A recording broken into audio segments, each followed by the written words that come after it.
So you just go right into it. Hey, so it is an intro actually. Oh, Hey man, welcome to Interview with Blue. Hey man, I got a very good friend of mine, got a good writer, good friend, a father, a mentor. We can keep it going down, down all day, all right? okay. But hey, welcome, hey, 6th Street. So bro, you good? I'm cooling, I'm cooling. I'm cool, you I'm cool, you good. cool? Yeah, All right. good vibes. I got you. So, I know you're working on a lot of films lately, so we're gonna dive into that as well, all right? Okay. But first, like I said, hey, tell everybody where you from. Okay, so like originally, like where I was born, like the first place, New Orleans, like New Orleans, Louisiana. Okay. The great city, the great state, all of that. Okay. Where you currently reside? I'm currently in Houston, Texas, and I ain't gonna lie, I love it out here. Okay. All right. So, with you into like the film industry and stuff like that, why come to Houston? Why not go to L.A., New York, or something like that? I mean, to be real, I ain't even like come out here for that. I just came out here because this is where I found like my first real adult job. Mm-hmm. So that was way more so the focus than film. It just so happened that this would be a good spot to also work on that. But yeah, I'll be where the money is. Okay. All right. Okay. I got you. All right. So, what inspired you to become a film writer? I mean, like I said, you a writer, you direct. I mean, what kind of inspired you to start doing that? Coming from what you were doing prior to this. I mean, like, you know how you always wonder, like, what your thing is, like, what's that thing that made me special, or like, what's my thing? And mine was kind of always there. I just never really, I don't know, I ain't really put nothing into it or put much thought into it. Like, I've always been a decent writer, or really been really cold. Like, I won writing contests growing up, poetry contests, but it's like, it was always something that you do rather than like something that's like, oh, I really enjoy this. It was just like work or school, basically. Like my mom kind of drilled that, but it kind of flipped. So in like high school, like I was smart or whatever, but it's like, in high school, you want to be known for everything but being smart. Mm-hmm. So it was kind of like sports. Like I wanted to be known for sports. So I worked really, really hard in that. And then I got to college and it's like, dang, all people know me for is like running and sports. And then it's like, dang, I'm kind of smart too. So it started kind of with that need to just want to be more, I guess, multi-dimensional or whatever and multifaceted. But I went to grad school and it's like, I think the way my life was at the time, like everything just kind of slowed down. Like I just had my daughter. So it kind of got me real focused and just wanting to be on some mission-minded type stuff.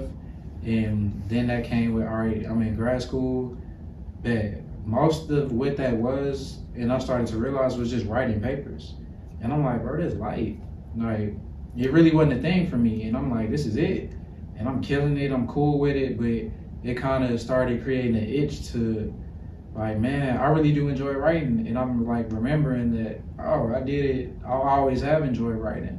And this is around the time I'm watching Power, like OG Power season 1. And like the storyline was just so captivating to me that it kind of created this desire to do something similar, or just like I wanted to write my own. So it created that urge to figure that out. And I had the time, like all I was doing was grad school work. So I started figuring out how to write a script. What did that look like? How do I make what I write look like what they're writing in Hollywood or whatever? And it kind of went from there and just became a itch that you can't scratch, and it just kept going and growing. So you really are a self-taught writer. You didn't go to school, you didn't go to theater school, you didn't go to drama school. Like you went to school to get your master's, but you pretty much kind of did this, on your own. For the most part, like I give credit to moms, because like moms was like my first teacher. Like she was on that and she really drilled that in me to just like write. Moms really drilled poetry too. Like I'm not gonna lie, she always wanted me to write poetry, and I do enjoy it. It's just like as an adult, it's a certain level of honesty that I think it requires that you got to put into it. That I'll always be like, I don't feel like doing that right now, but. Mom's was like the first teacher, and I always had real attractive English teachers growing up, and that really didn't hurt it because it's like I always paid attention to English. So writing was like I always loved it. So that's kind of where it grew from. But as far as the scripts, yeah, YouTube, university, just Okay. all right, like that. Okay. All right. So, what are some major sacrifices that you've had to make? I mean, I know it's hard getting into this industry. What are some sacrifices that you've had to make? To kind of get where you are now. I mean, and truthfully, like where I'm at now is just way so much more so a perspective of understanding the process and like starting out, like you'd be like, all right, bet I'm good enough. Like once you understand that, and all right, I'm good enough for sure, but you think it's gonna happen overnight. So it's just so much more of an understanding of the process. But like you sacrifice a lot because just the way I choose to do it specifically is just kind of it's real tunnel vision. Like it's like a lot of things that I don't do, a lot of things I don't participate in, like just because I feel like this mission takes or requires all of that, and like my kids are not living with me like every day, so to me it's like I gotta do something with that, and I choose to like just be hella disciplined and like just kind of keep this strict regimen of just the way I live, I guess. Like I go to bed hella early. I wake up like real early. I go work out. I'll do too. Tight, so you get it. And it's just like, it's a certain mindset for me that I'm in like year 2 or 3 of doing this as a lifestyle. So it's just like, bet, like this is what it takes to just stay in somewhat form of locked in for me in that aspect. And I feel like it just matriculates over to everything else. Cause it's like, all right, bet, I wake up to work out, I create this time to do that. Then I get home, I do this. Like, all right, you got to dedicate a certain amount of time to like work into your creativity, because it's like I don't do this full time, so like I got a job.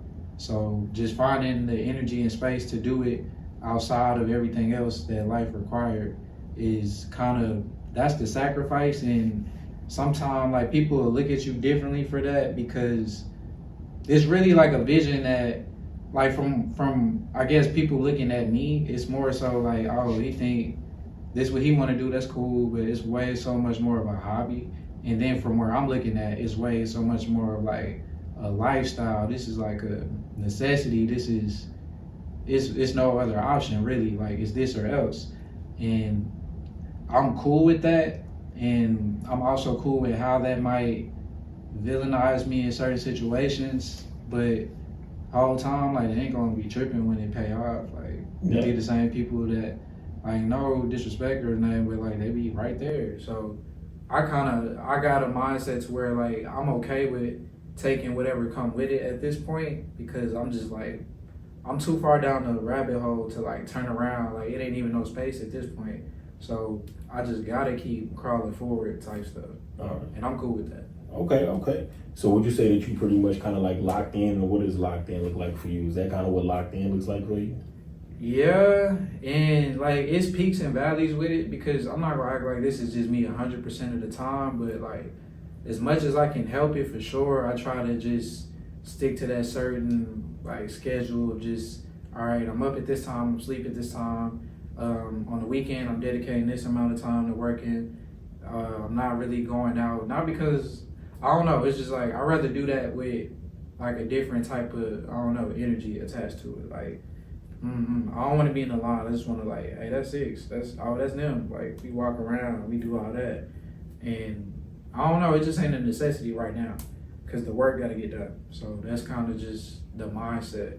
And I'm young. I'm 32. So to me, I'd rather spend the years like this where I'm just able-bodied to really put in the work, just putting in the work, rather than doing that later on.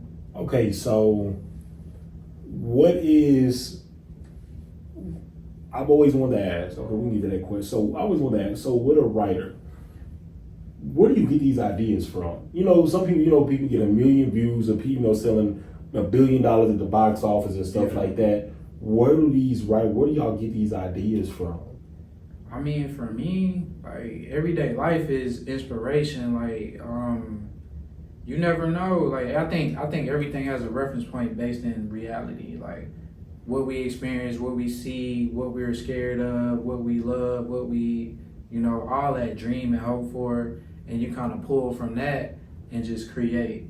But at least that's where I do it from, or what I think my process is. Like, I see my daily life, I see everybody else around me, and I love the way like people just kind of intertwine. Or that movie Crash was just like the first movie that I watched that really made me understand that everybody got their own life, like, and sometimes they interact and intersect with each other. Sometimes they interact around each other, but it's like everybody is doing something or nothing, but like everybody's living at least. And sometimes I'm fascinated with how that works in a grand scheme of things, and then like on a like the smallest level of just like a person to person. Like, you leave here, you go do your own thing, your own life, and like it's like you're your own main character, and everybody is that. And as a creator, I love that, and just experimenting with that. So I often like just people watch and just soak up like characters, you feel me? And when it's time to create, I just pull from that database of everyday life, what I'm seeing, what I'm feeling, and especially now where I'm at with it, just really like what I'm feeling emotionally, and learning how to translate that into meaningful work. Okay. Okay. All right. Okay. All right. What does writer block look like for you? When you catch writer's block, like, what do you do? How do you kind of prepare for the next step? Because I know some people, they'll shut down, they'll turn off social media, right, thinking that got something to do with it, I mean, what do you do? You never know, like, so I had a friend who I recently kind of talked through this, because I don't feel like I got it mastered, but I think I got a good grip on the give and take of what it is to be like a creative, or which will lead to writer's block. It's like we tend to pour out. Like, we tend to always pour out into like what we do, what we create, but oftentimes you're not like pouring back in. So I think writer's block, or just blocking any form or fashion of creativity, occurs when you just empty. And it's like you can't pour from yourself when it's empty. So learning how to recognize when I'm getting there, when I'm already there, and how to get out of it, which is pouring into myself. So like what makes me happy? When I'm feeling like that, or when I think I'm getting close, it's like, all right, shut everything down. What make me happy? What is gonna make me happy in this moment? It might be like riding a skateboard, just looking at the clouds, the sun, listening to music, like not thinking about stress, but whatever that might be, I instantly search for what will make me happy in this moment, and allow me to begin refilling that vase or that cup, so I can start pouring back out. Okay. All right, so what is the first script that you ever wrote? So that was called Conscious, because like I said, I'm watching Power, and me and the homie, we watching Power, and I'm just like, that was my reference point for what I wanted to do, and I just kind of created something entirely different based on that, like in that realm of just mystery, crime, drugs, all that, but just me. So, and that was called Conscious, and I still have it. Like, I'm proud of that. That was hard. And I wrote like maybe 60 pages of a pilot episode, and that was like the first thing that I ever wrote. So, is a script ever really done? Like, cause some people, as far as think about me, of course you got, movies, and you also have like TV series. Sometimes people let it go on and on and on and on. Right. When is a script actually finished, or is a script never really finished for like a series? I mean, it kind of depends on your intentions with it, but most of my work, I tend to sit on it for like months to years at a time, just because I can write from a perspective right now in this moment that 6 months from now, life and experience might give me a different perspective, one that might better suit what I'm trying to do. So whatever edits I might make would be for the better. So I tend to like sit on my work a lot of times for that reason, just because I don't know, it's pretty rare that you just like, all right, I got it, like, or at least in my experience for me, that I got it the first time. Okay. All right, so I understand you said that you don't do this full time yet, right? So how do you deal with like your vision, as far as like trying to deal with a budget, trying to deal with people's time? Like, what does that look for, like an up and coming writer, film director like yourself? How do you kind of base everything off of budget? I mean, I've seen a couple films that you've done. I mean, you told me you shot it off an iPhone. I still don't believe it. I don't believe it, but so how do you kind of be able to kind of deal with that? I mean, it's really happened in the evolution of me like understanding what I'm trying to do. I've been blessed with like opportunities to do things with a big budget up front, and I think that kind of soured my experience in a sense, because then it's like in my mind, every time I do something, I'm supposed to have a budget. And for a while, I kind of got stagnant just because of that, and not really, all right, I got all these things written down and ready to go, but it required a budget, so I can't do it. But eventually, I guess the struggle kind of birthed a mindset of like, if you really like that, then do it in a way that you can create and get more content out behind your name. And if that just means shooting stuff on the iPhone and writing a concept that can show what you can do in 10 minutes or less, then that became like the new formula. And it was almost like, I don't know, it just made so much sense to me. And it was like, bet, if you really like that, then figure out a way to do it and keep going and get it out there, instead of waiting on like a budget or investors. Like, just do the work and worry about everything else later. So right now I'm in that do the work phase of everything, just writing, shooting, writing, shooting. And it's like at least every 2 months I'm trying to drop something and write something just to be dropped every 2 months and add it to the channel, just put it out there. And that's kind of like the goal of where I'm at now with it, instead of, all right, what budget or what investor is gonna take me over the top? Like, nah, it's just, all right, let's just create, let's do what we wanna do.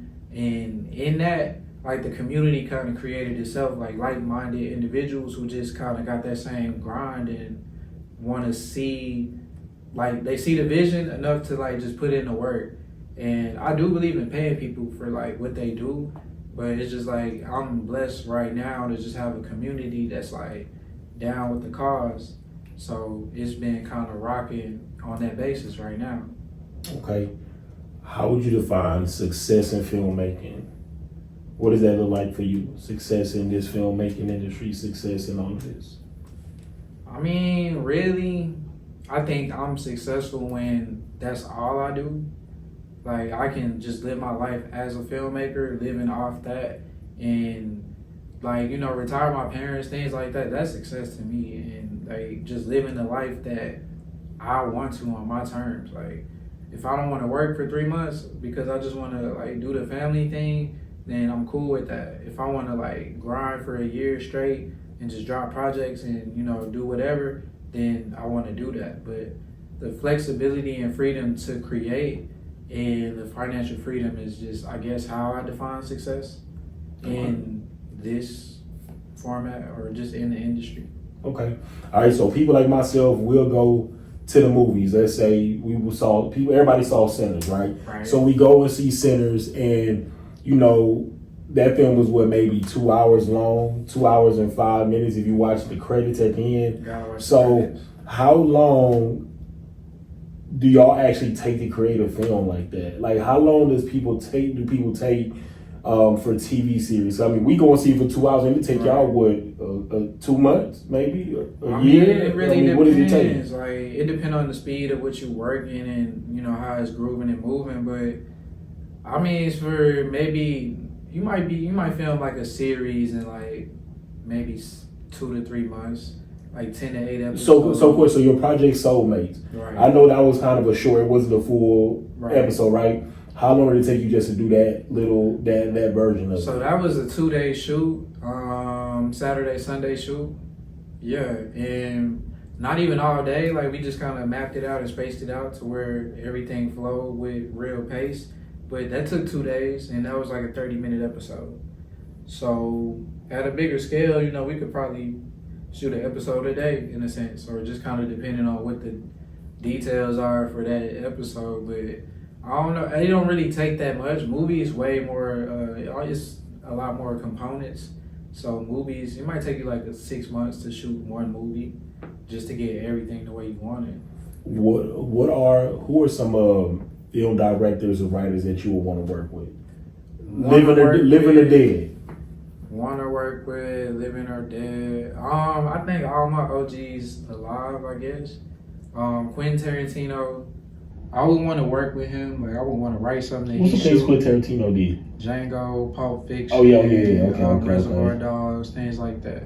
I would want to work for him, like either direct something he wrote or write something that he directs. Okay. Ryan Coogler for sure. Courtney Kemp, I would like want to work with her.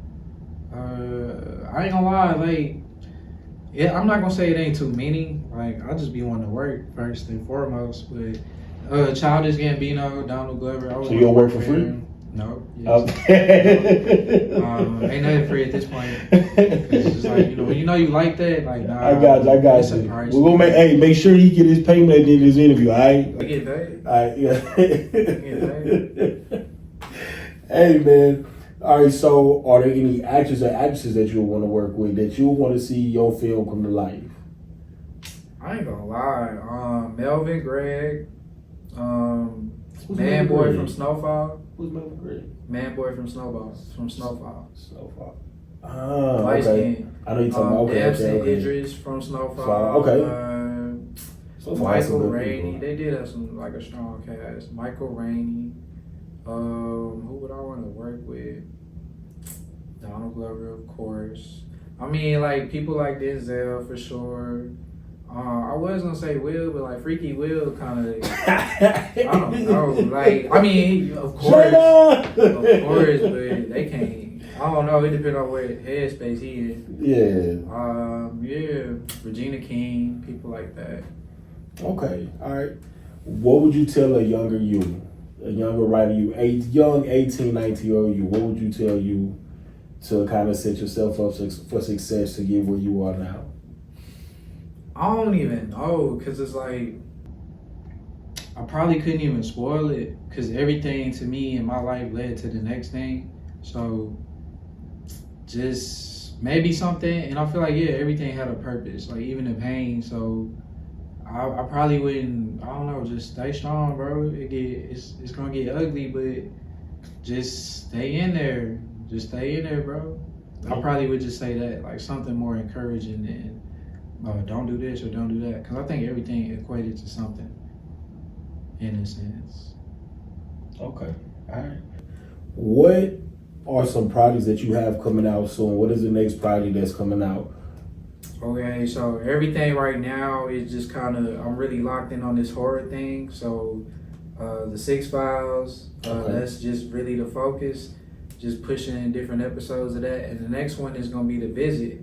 So getting that out in the next couple of weeks and just letting the people chew on that, kind of see like how we moving, how we grooving, like, hey, this really what we doing out here. So I feel like this would be a good project to really just introduce like what we doing and where we at with it. So I'm excited for this one. Okay. All right, good deal. All right, man, well, look at y'all having, man, look, we with 6th Street, man. Like I said, we gonna make sure you get paid at this interview, all right? Like I said, y'all make sure y'all join us next time. Interview with Blue, and y'all get up to 6th Street. Is it like an applause gonna play over this? Yeah, we get applause gonna play, yeah. I love that. All right, this been cool. Don't play. Whoa. Yeah. Hit it to clear my mind, she know a boss nigga on it. Roll it watch just to check out the time. I'm just living in the focus. Hoping I don't have to blow this bitch down. Moving fast, locomotive. They want you chill, slow this bitch down. They can stop me, they can hold me. Treating a little boy like I'm Zion. Grown man in the morning. The world is for the taking, then it be mine. They won't see you in the dirt, but these diamonds on my neck, they gon' shine.